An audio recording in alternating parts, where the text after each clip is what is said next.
I'm Sheetal Karandikar, founder of Linguists Academy, an academy that focuses on language development. I have been an educationist for 25 years now and have trained more than 500 students and more than 400 adult professionals. I'm an author as well and have written books in 3 languages, English, Hindi and Marathi. Today I'd like to introduce you to my latest book, दोस्ती इंग्लिशशी. दोस्ती इंग्लिशशी एक पुस्तक जे तुमच्या हातात असेल आणि ज्या पुस्तकाच्या माध्यमातून तुमची इंग्लिशशी दोस्ती होईल. कारण कोणतीही नवीन भाषा शिकायची असेल तर त्या भाषेशी दोस्ती होणं अत्यंत गरजेचं असतं. आता या पुस्तकातून आपल्याला काय मिळणार आहे? तर मुळातच पहिलं म्हणजे या पुस्तकातून आपल्याला असे रेडी टू यूज सेंटेन्सेस मिळणार आहेत, अशी वाक्य मिळणार आहेत जी सहज येता जाता आपल्याला इंग्लिशमध्ये संभाषण करताना उपयोगी पडणार आहेत. आता मुळातच आपले विचार जे मनात येतात ते किती सहज येतात, तशीच ही भाषाही आपल्या जिभेवर सहज रेंगाळली पाहिजे. त्या पलीकडे जाऊन मुळात भाषा कोणतीही वापरायची म्हटली तर त्या भाषेतला शब्दसंग्रह आपल्याला लागतो. त्या भाषेतले शब्द आपल्याला माहिती पाहिजेत. त्याच्यामुळे या पुस्तकात तुम्हाला हजाराहून अधिक शब्द मिळतील इंग्लिशमधले, जे तुम्हाला सहज रोजच्या आयुष्यात उपयोगी पडतील.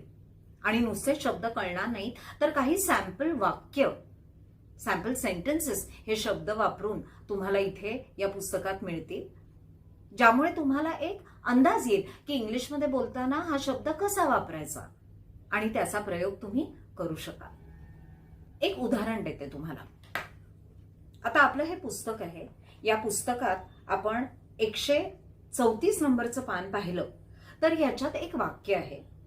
म्हणजे सहज आपल्या डोक्यात येतं की एखाद्याला आपण म्हणतो हे फारच छान आहे रे. एखादी गोष्ट काहीतरी कोणीतरी आपल्याला दाखवली की आपण म्हणतो हे फारच छान आहे रे. तर त्याच्यासाठी ही एक्सप्रेशन आपण इंग्लिशमध्ये कशी मांडू शकतो? तर ही एक्सप्रेशन आपण मांडू शकतो, दिस इज रिअली अमेझिंग. हे फारच छान आहे रे. दिस इज रिअली अमेझिंग. अजून एक उदाहरण देते तुम्हाला आणि ते उदाहरण म्हणजे आज अगदी ढगाळ वातावरण झालंय.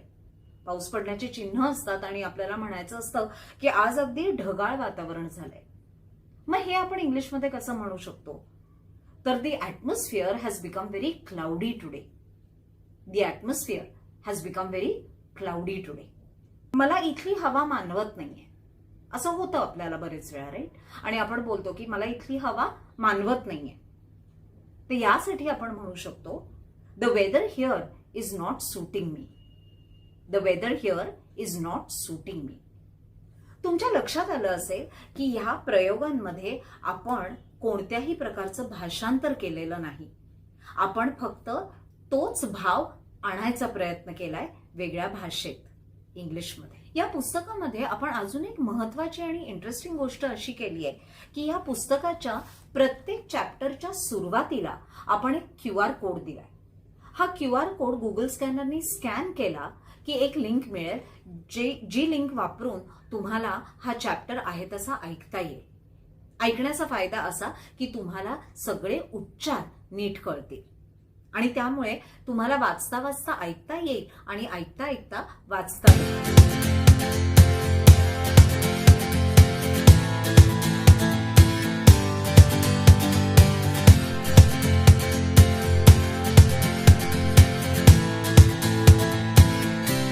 Let's go out for lunch, a discussion.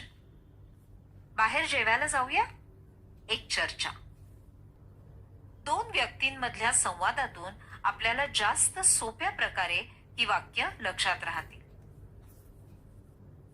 आजच्या या 2 व्यक्ती अ आणि ब अशा आहेत. अ, चल आज आपण जेवायला बाहेर जाऊया. Come let's go out for lunch today.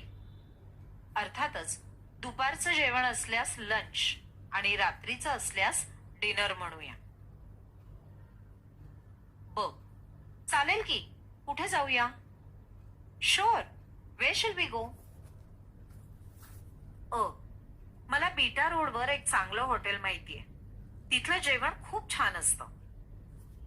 I know a nice. और I know a good restaurant on Beta Road. The food there is really delicious. याला आपण म्हणू शकतो The food there is really amazing. Or the food there is really tasty. या पुस्तकाचे अनेक फायदे आहेत जे मी आता तुम्हाला सांगते. पहिली गोष्ट म्हणजे हे पुस्तक तुम्ही सहज कुठेही कसंही आणि कधीही घेऊन फिरू शकता. दुसरी गोष्ट म्हणजे की हे पुस्तक लिहिताना त्याचा मजकूर तयार करताना हे दोन्ही भाषांमध्ये केलेलं आहे. म्हणजे इंग्लिश आणि मराठी या दोन्ही भाषांवर इक्वल भर दिलेला आहे. आणि त्यामुळे तुम्हाला इंग्लिश ज्यांना शिकायचं आहे त्यांच्यासाठी ते फायद्याचं आहेच, पण त्याचबरोबर ज्यांना मराठीचा सराव करायचा आहे त्यांच्यासाठी पण हे उपयोगी आहे.